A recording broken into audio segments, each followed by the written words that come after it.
make a motion to approve or pay the invoices. Okay, motion by Greg, I'll second that. second by Doug, open for discussion. No further discussion, take a vote. Doug Smith, Yes. Ian Renfro, Yes. Kathy Burke, Yes. Greg Dolsky, Yes. and Jeff Beach is yes. Motion carries. Next item is approval of the previous month's minutes. Looks like we have January 26th work session and January 18th regular council meeting minutes. I make a motion, we approve both minutes. Okay, motion by Kathy, Second. second by Dean, open for discussion. No further discussion, take a vote. Doug Smith, Yes. Ian Renfro, Yes. Kathy Burke, Yes. Greg Dolsky, Yes. and Jeff Beach is yes. Motion carries. All right. Next item is privilege of the floor, otherwise known as public comment. Is there anyone here this evening that would like to make public comment at this time?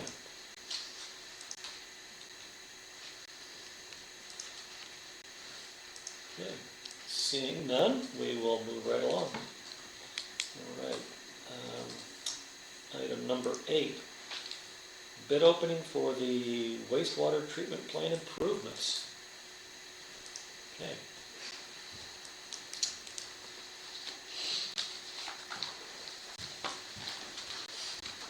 Okay.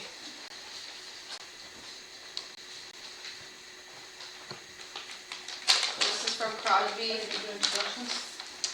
This is Amy from Hi. Commonwealth, one of our key engineers on this project.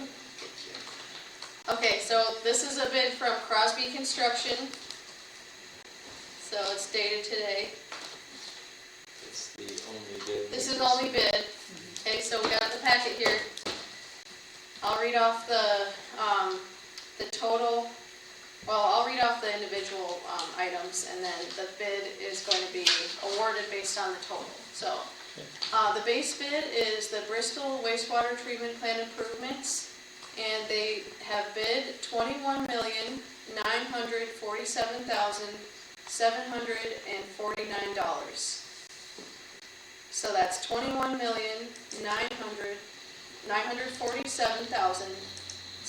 $21,947,749.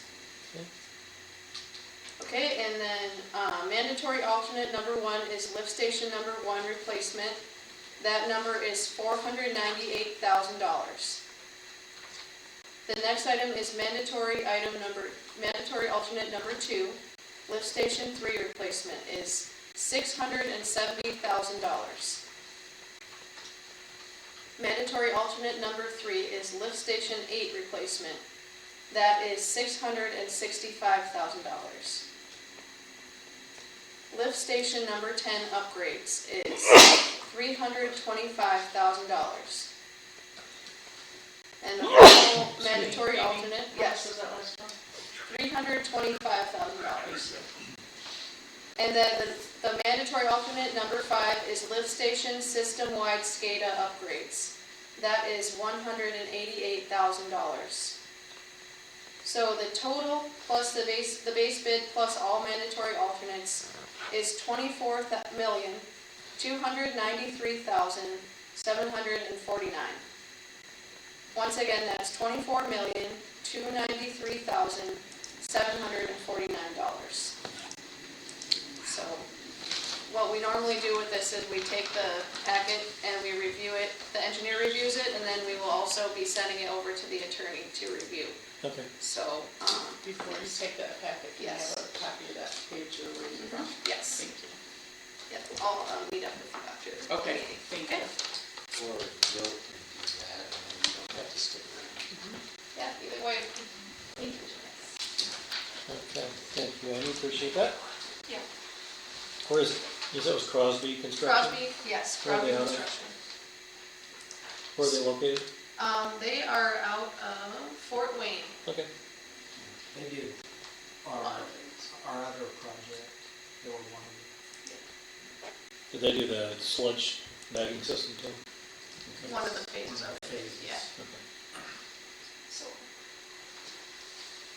Okay. Typically, there's a motion to accept the bids and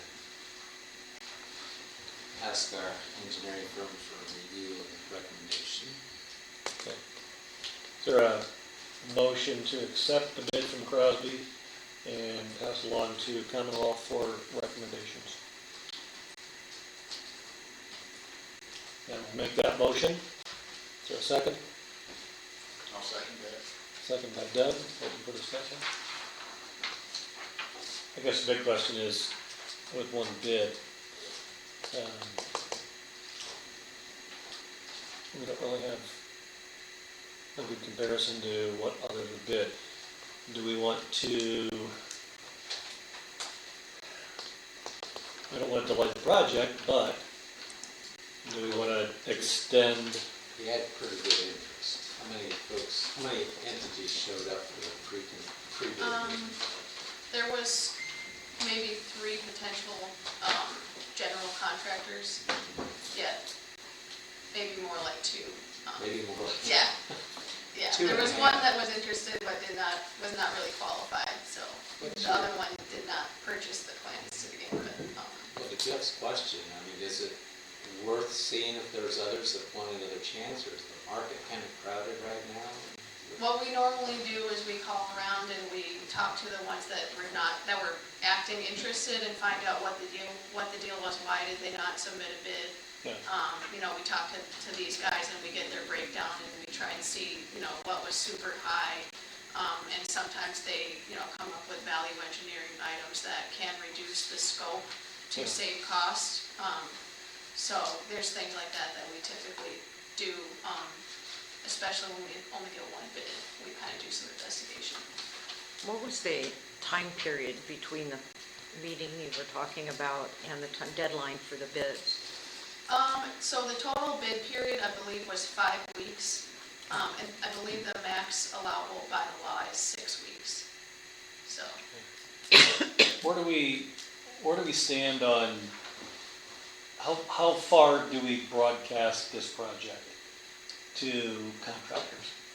I believe that we contacted our entire list of contractors. So, I think it's broadcasted throughout the, state, pretty well for the contractors that Commonwealth works with typically, reputable contractors. Okay. I'm just thinking if we could broaden that net, and if there are other, so if it's just contractors from the state of Indiana, maybe limiting us, I mean, we're Yeah, 6 there's miles, somebody in Michigan. we're 6 miles from Michigan line, right? So if you didn't contact anybody from Michigan, that could, or even Ohio or Illinois, for that matter. Right. Um, Yeah, I could check into that and see, Yeah. if we did contact anyone from those other states, Yeah.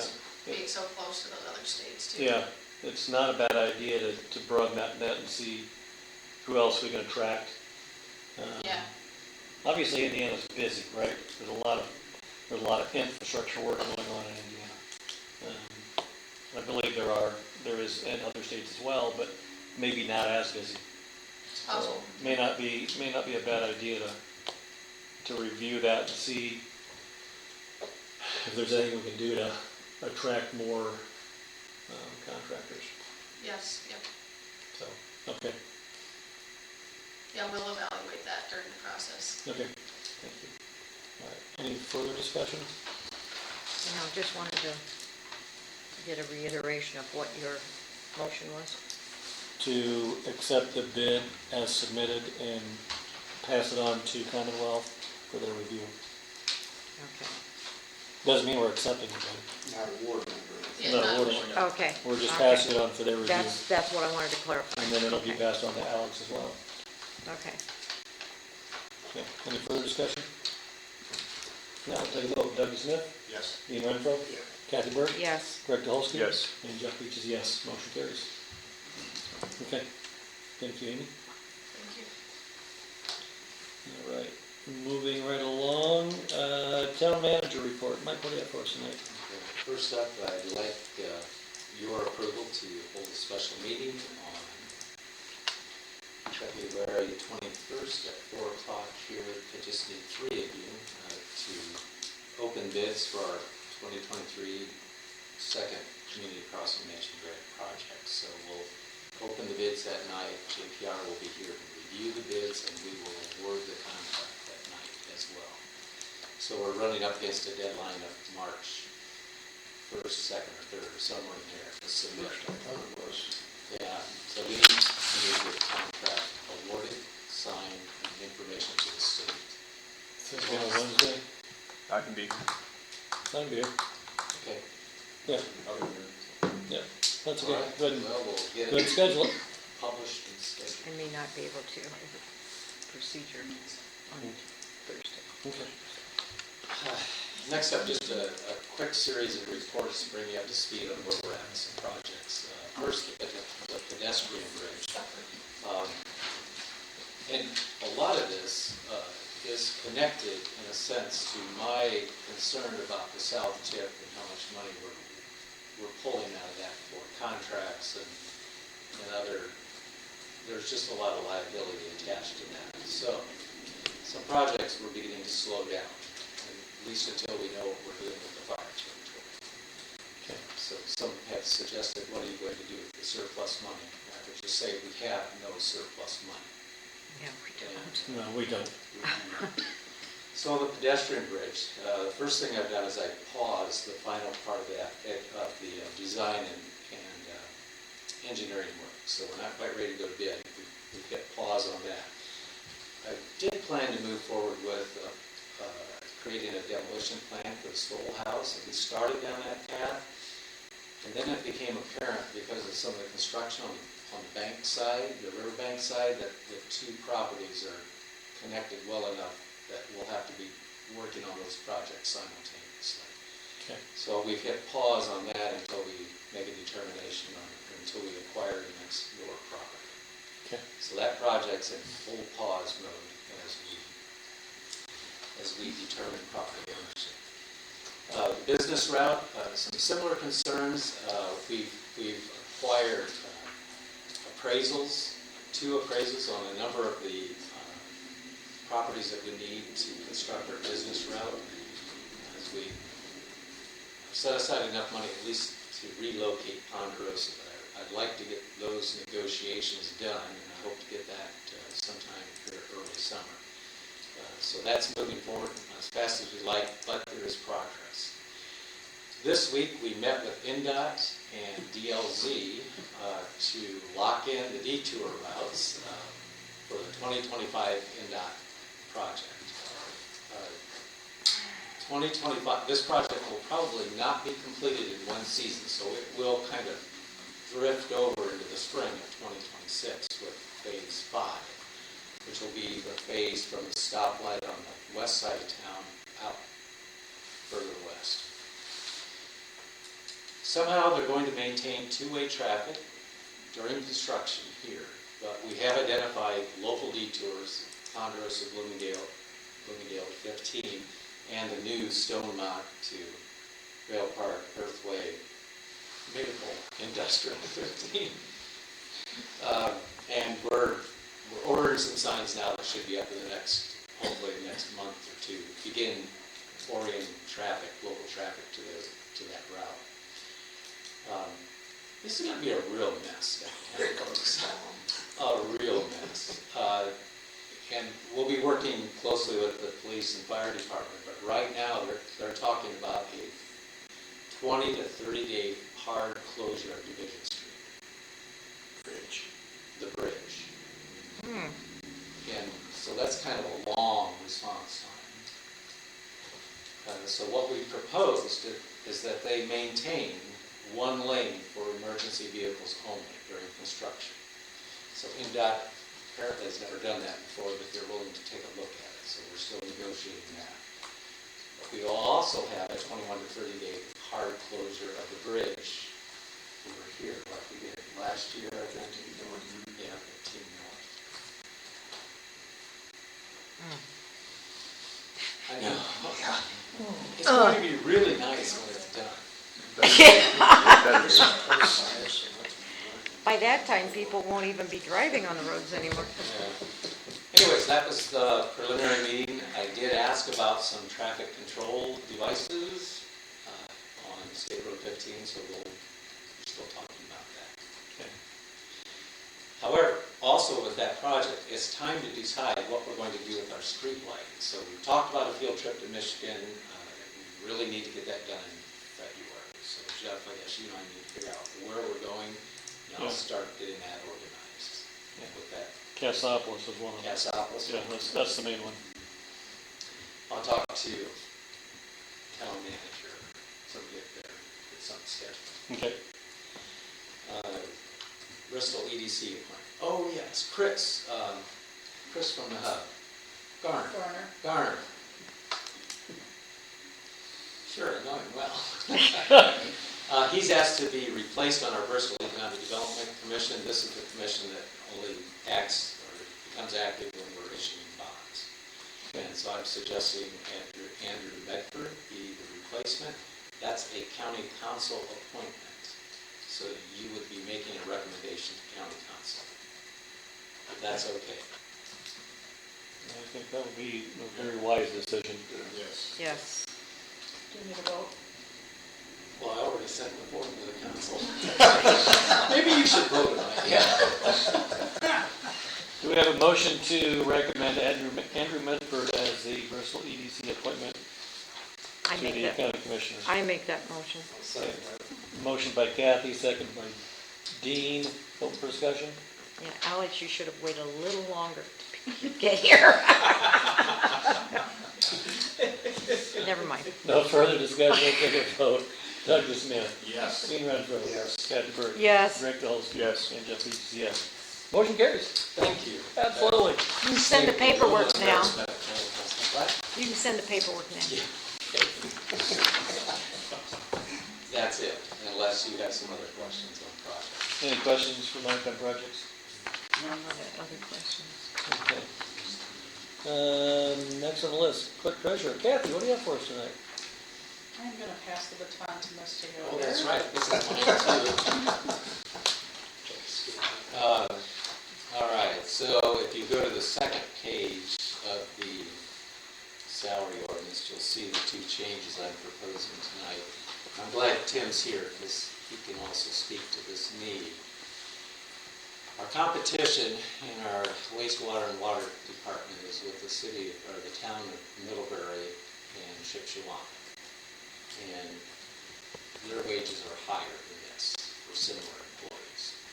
So we had one employee start, well, he was being pursued. So we can keep him at the $30 per hour. And, but we also need to make some adjustment to Caitlin's as well. She's assumed some additional duties with John and Carol. Tim can talk a little bit more about that. But I also want to say that this has caused me to begin creating a matrix that I'm putting a scoring value to not only certifications and education, but also years of experience. And it's not perfect yet, at least to the point where I want to share it with you, but these changes fit pretty well in the matrix because Derek's number of years of experience compared to Caitlin. And Tim, why don't you just say a few words about both those employees and why you're in agreement with this if you wanted to. Yeah, so let's discuss Derek first. Derek is a significant asset to us. His mechanical abilities on lift stations and what he has done in the past when he was with Middlebury, I believe he's going to save us quite a bit of money over time. We're already working on a project that he's probably going to save us $3,000.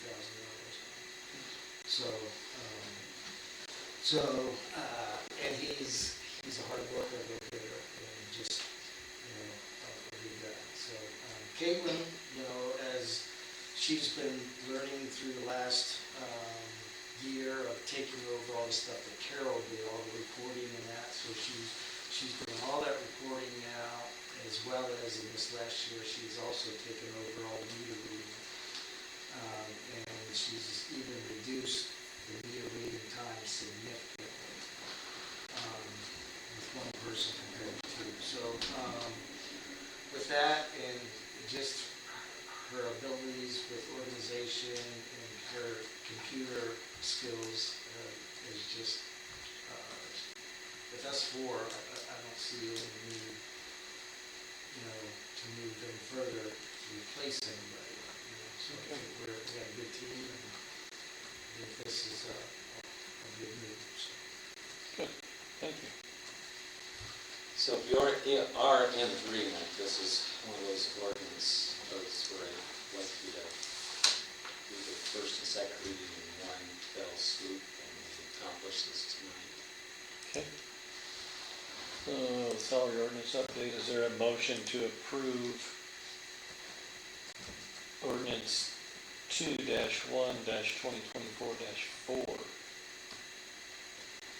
Make that motion.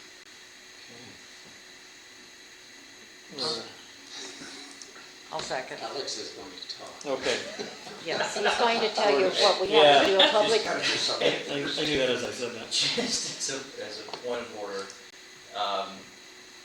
with adopting the ordinance by foregoing the first reading and adopting the second reading, I would suggest the motion would be the easiest to do it in two.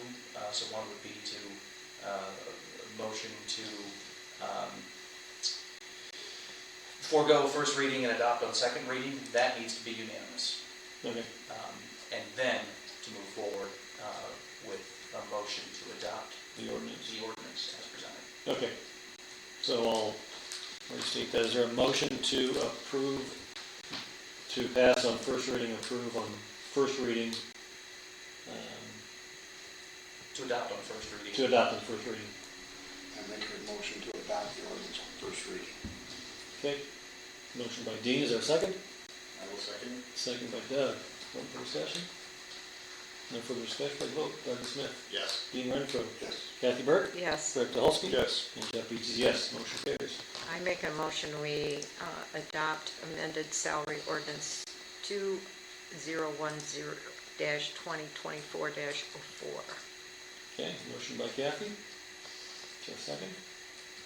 I'll second. Second by Greg. Open for discussion? No further discussion, we'll take a vote. Doug Smith. Yes. Dean Renfro. Yes. Kathy Burke. Yes. Greg Dolsky. Yes. And Jeff Beach is yes. Motion carries. Thank you, Council. Thank you. I thank you, the utility department thanks you, and the employees, I'm sure. Okay. All right. Next on the list is town attorney. I don't think Alex had any question on it? Just a brief note, no business to present to the council. There is, I'm pleased to announce that we have finally reached an agreement with Norfolk Southern on the easement for the Stone Mountain crossing. So we have that document just shortly ago emailed to Kathy for your signature, Jeff. Okay.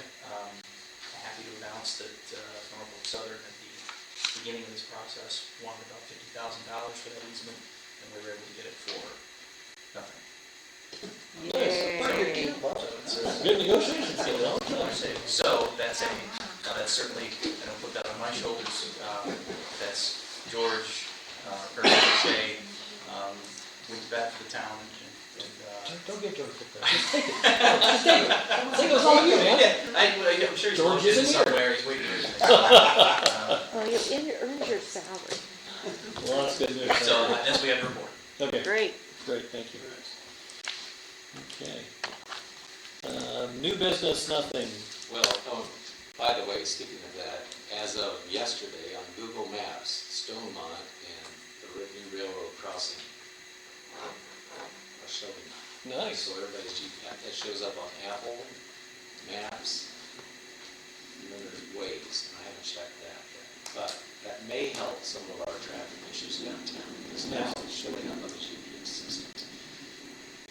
Some of them will also show Maple Street rail crossing being closed. But Google Maps doesn't. Well, I don't know. Sometimes it does and sometimes it doesn't. So I don't know. Yeah. I submitted all that data and they didn't just trust me. They want to check it out. Okay, looks like Waze has it on there too. Great. Yeah, they got the rail crossing, nice. Okay. I didn't know I could do it. You'll have to tell me how to do that, because I get deliveries for East Fistula all the time on my West Fistula address, so. Yeah. I might be able to. I Oh, get DoorDash for Timberbrook weekly. I did them for Edward Jones. Oh, really? Yeah, Well, that's it. 27th. I think I might have a budding business here.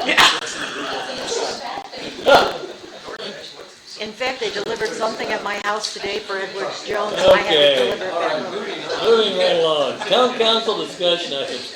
Doug, anything tonight? Dean, anything? Nothing. Kathy? Nothing, sir. Greg, anything for you? Nothing. Says Jeff Beach. Yeah, I'm thinking.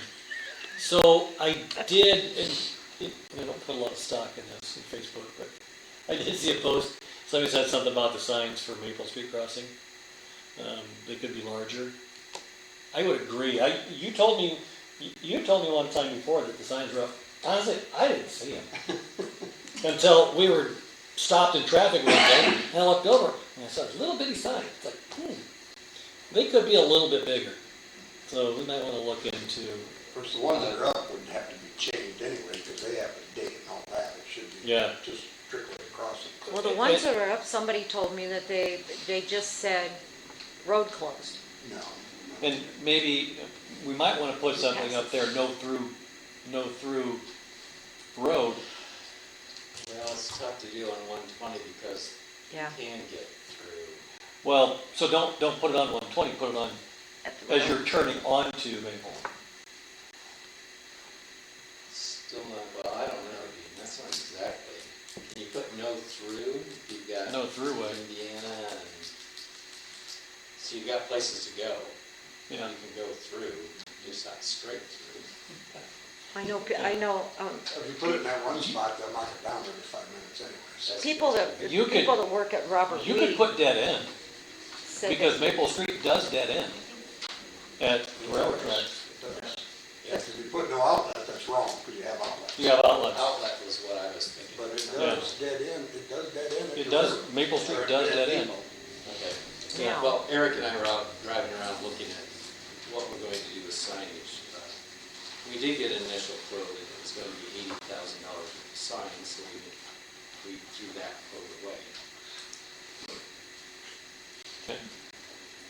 A little pricey. A little pricey. So we were out looking at where we'll locate the directional signage, and we did drive that stretch and trying to figure out how to get. In fact, as we were driving down Indiana, a semi truck flagged just down and says, "How do I get to Robert Reed?" that was what my son-in-law works there, and he was telling me that some of their truckers were looking at your sign thinking they couldn't go past Robert Reed Right? either way, Yeah. that the road was closed. And that's what the confusion was in for them. Sure has cut the traffic down Yeah. Well, you live on that corner. though. I know, I count cars now. Yeah, lots of comment. So Okay. it's ready for new residential. Okay, that's the only thing I have. Next meeting, February 7th, Vibrant Community Action Agenda 2.0. At the Bristol Opera House from 4 to 6. Which is open to the public. February 9th, our next public hearing for the fire territory. February 13th, a work session here. February 15th, council meeting here. February 21st, look at that, it's already on the schedule. 4 p.m. bid opening. Well, everything went down that agenda so quickly. And the last one, next one, February 23rd, public hearing for the fire equipment replacement fund for the fire territory. That will also, No? that will also include, The fire. part and parcel to the fire territory. Oh, yes, yeah, okay. Yeah. And then the last one will be March 4th, joint meeting between the Washington Township Board and Bristol Town Council. Okay, anything else? That's also for the fire territory. Yes. Right. Yes. Okay. Okay, if not, is there a motion to adjourn? I'll make a motion. Motion by Greg. I'll second that. All in favor? Aye. Thanks, everybody. 31 minutes. I have an autograph before you guys go. Yeah.